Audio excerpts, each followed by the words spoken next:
saham sampai BBM. Papa tetap minta-minta.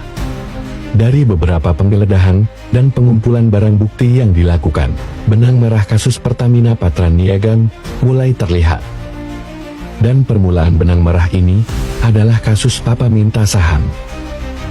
Papa minta saham tahun 2015. Melalui penggeledahan rumah Riza Khalid, sekarang diketahui bahwa inisiator kasus Papa minta saham adalah Budi Gunawan, Wakapolri pada saat itu.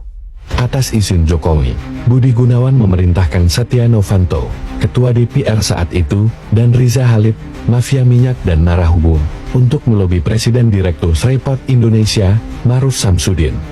Dalam pertemuan itu, Setia Novanto dan Riza Khalid menyatakan dapat membantu memperpanjang izin Freeport dengan meminta jatah saham di perusahaan tersebut. Namun, pertemuan ini dibocorkan ke publik, mengakibatkan gagalnya Budi Gunawan dan kawanannya untuk mendapatkan saham. Tak lama setelah itu, Setia Novanto juga ditangkap dalam kasus mega korupsi EKTP pada tahun 2016. Mencari celah baru, tahun 2016. Dengan ditangkapnya Setia Novanto, Budi Gunawan dan Riza Khalid intens berkomunikasi untuk menemukan celah baru.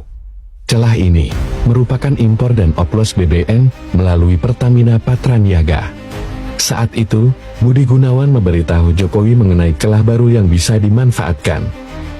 Mengetahui potensi untung dan besarnya skala operasi ini, Jokowi menaikkan Budi Gunawan menjadi Kepala Badan Intelijen Negara pada tahun 2016 untuk lebih leluasa mengamankan operasi dari segala sisi.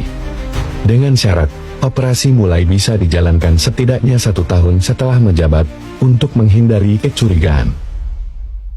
Operasi dimulai tahun 2017 dan 2018. Atas izin Jokowi, Budi Gunawan menginisiasi operasi dengan membawa Erick Thohir, yang saat itu sudah dijanjikan Jokowi menjadi Menteri BUMN, untuk menjadi pemain depan dalam operasi ini. Budi Gunawan juga mendorong Riza Khalid sebagai pengawas operasi, dikarenakan pernah berhasil memainkan celah impor BBM melalui Petral. Erick Thohir dan Riza Khalid kemudian memetakan jaringan yang diperlukan untuk teknis dan pengamanan operasi. Setelah jaringan terorganisir, operasi impor dan oplos BBM baru dimulai pada tahun 2018, dan berjalan lancar hingga beberapa tahun ke depan. Selama operasi, Budi Gunawan mendapatkan uang koordinasi sebesar 200 miliar rupiah per bulan. Tidak diketahui berapa uang koordinasi yang didapatkan Jokowi.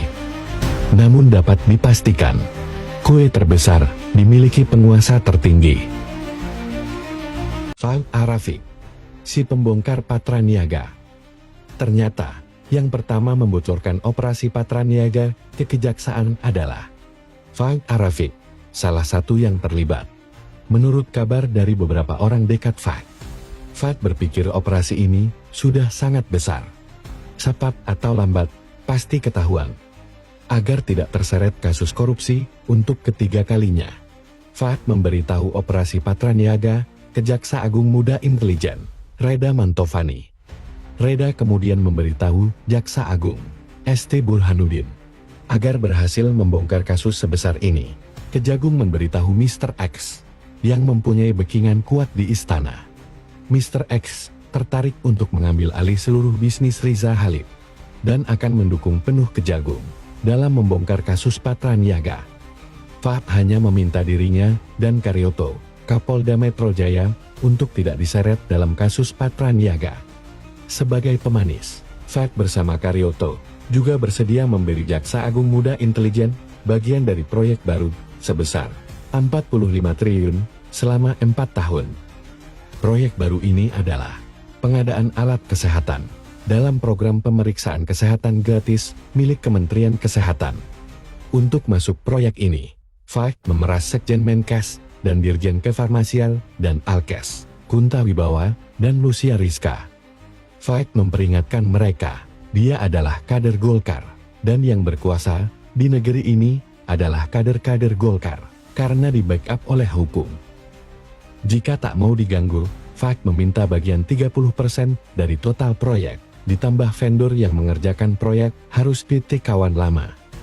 Sekadar informasi, PT Kawan Lama merupakan perusahaan afiliasi Fahd Arafi dan perusahaan di balik polemik mobil SMK dan bangkrutnya Esatware. Mendengar pernyataan Fahd, Sekjen dan Dirjen Menkes berusaha memenuhi permintaan Fahd dengan mengkondisikannya bersama Menteri Kesehatan, Budi Gunadi. Pasti timbul pertanyaan, kenapa Kementerian Kesehatan mengiyakan permintaan ini? Sudah menjadi rahasia umum di kalangan tertentu bahwa semua jabatan dan proyek yang didapatkan Fahd adalah hasil pemerasan. Hal ini karena Fahd dikenal lama di kalangan politisi dan pejabat sebagai mucikari yang menyediakan para artis dan model. Ditambah memiliki posisi penting di partai besar. Fahd bukan hanya memegang kartu karir, kartu pribadi para pejabat pun dia pegang.